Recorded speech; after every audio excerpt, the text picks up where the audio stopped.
Hi guys, for today's video nga ay papasok na naman nga pala tayo sa trabaho. Araw nga pala ng Martes ngayon, bali ayan si Mami Cherry naghahanda na ng baon namin ni Ate Sauri. Dalawang beses na nga pala na-cancel yung picnic nila Ate Sauri, ngayong araw pa lang ata matutuloy. Dahil nga nung mga nakaraang araw guys ay nag-uulan, sakto naman na tatiming kapag ka-picnic nila ay biglang umuulan. At eto nakagayak na nga rin pala ako guys at ininom ko na nga rin tong kape ko. O baka mapagkamalan nyo akong boss dito hindi ako shachu dito guys, o hindi rin ako engineer. Hampas lupang ano lang tayo dito guys, trabahador. Yun no, good morning guys. Trabaho na naman tayo. Ito ang umaga natin sa Japan. Time check, alas 7. At eto guys, bago nga tayo dumiretso sa trabaho ay dumaan muna ako dito sa may 7-Eleven para bumili na itong tinapay at saka na itong paborito kong kape. Alam nyo naman guys, kape is life tayo. Kapag hindi ako nakapagkape sa isang araw hindi ako yan, hindi si Dexter Vlogs yan. Trabaho na tayo guys. Bira na naman.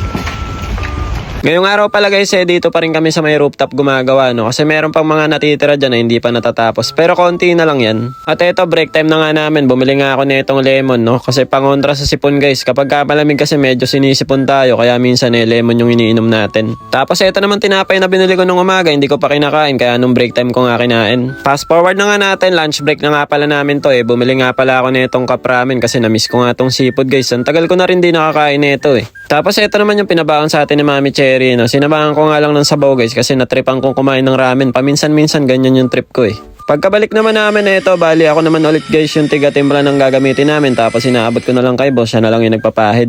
Ito nga palang ginawa namin guys yung ginawa namin kahapon dinoble namin yung pahid dyan. Dahil nga medyo manipis yung pagkakagawa namin kaya pinadoble sa amin. Kaya kung mapapansin nyo, ang ganda nga ng pahid namin dyan kasi 2 patong na yan guys, medyo makapal na talaga yan.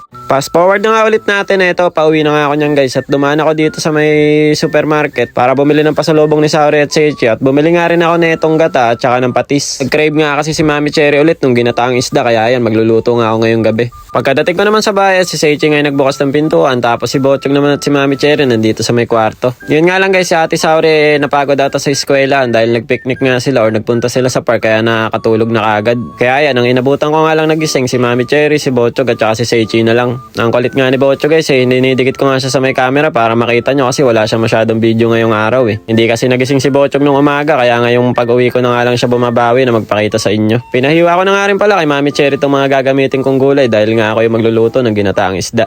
At ito nga pala yung isda na gagataan natin guys. Itong mga kalahating kilo ata to. Nabili namin to kahapon Nakasale na nga pala yung isda na yan nung nabili namin. Kaya nabili ko lang siya ng mga nasa 200 yen plus. Kung sa Pilipinas naman siguro mga nasa 90 pesos lang din. Isa na nga ako dyan ng bawang sibuyas, luya. Tapos sinama ko na nga yung sili guys para isang lagay na lang. At sinunod ko naman tong isda. Niluto ko lang ng konti. Pina-brown ko lang siya ng konti din. Tapos sinunod ko na nga guys yung mga pampalasa nila dito. Nilagyan ko na yan ng paminta, patis at saka mga kung ano-anong secret ingredients. Tapos sinunod ko na nga itong talong guys. Medyo marami nga yung talong na yan at nilagyan ko na nga rin ng suka. Bali pwede natin itong tawagin na ginataang isda, paksiw na isda, basta bahala na kayo kung ano trip nyo. Bago nga rin pala ako maligo nilagyan ko pa yan ng kalahating basong tubig tapos tinakpan ko muna at naligo na nga ako. Pagkatapos ko naman maligo bali medyo natuyo na nga yung sabaw niya at medyo luto na nga yung isda kaya yan nilagay ko na nga yung gata. At habang pinapalambot nga natin yung isda at pinapatuyo natin yung gata, niready ko na nga itong gulay natin guys, yung pechay. Hiniwa ko na nga rin yan para mamaya ilalagay ko na lang. At nung medyo malapot na nga yung gata natin na yan, nilagay ko na nga itong mga pechay tapos tinakpan ko na nga lang ulit para mabilis lumambot. Bale ito, luto na nga pala to guys, yung ginataang isda natin or yung paksiw na isda. At ipapatikim na muna natin to kay Mami Cherry. Tikman mo na. Sabi mo masarap nakablog tayo. Sabi mo masarap, pag di mo sinabing di masarap yan. Malalaman nila diyan masarap pagluto. Ano? Masarap. Masarap. Masarap.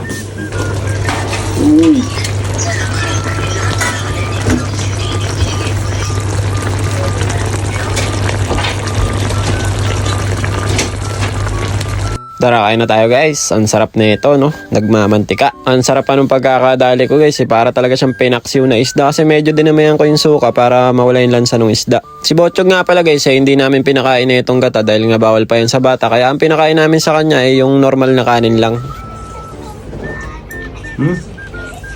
Parang pinaksiw. Pinaksiw na nga, no? Sarap. Pati ako guys, nagugulan sa sinasabi ko no? Pinaksiw na isda na ginata na isda na ewan. Basta yun, pinaksiw na isda na ginata ng konti. Si Seichi naman guys sinubukan ko na nga lang ulit dahil meron ng tinik tong ulam namin. Baka matinik siya kasi medyo lumambot na nga yung isda Tapos si Ate Saori naman natutulog pa rin. Hindi na nga namin ginising dahil pagod para makapagpahinga na siya ng dire-diretso. So paano guys, hanggang dito na lang muna yung update natin. Kita-kits na lang ulit tayo next video. Yan mata Arigatou gozaimasu. Ngik ngik ngik. Bye bye.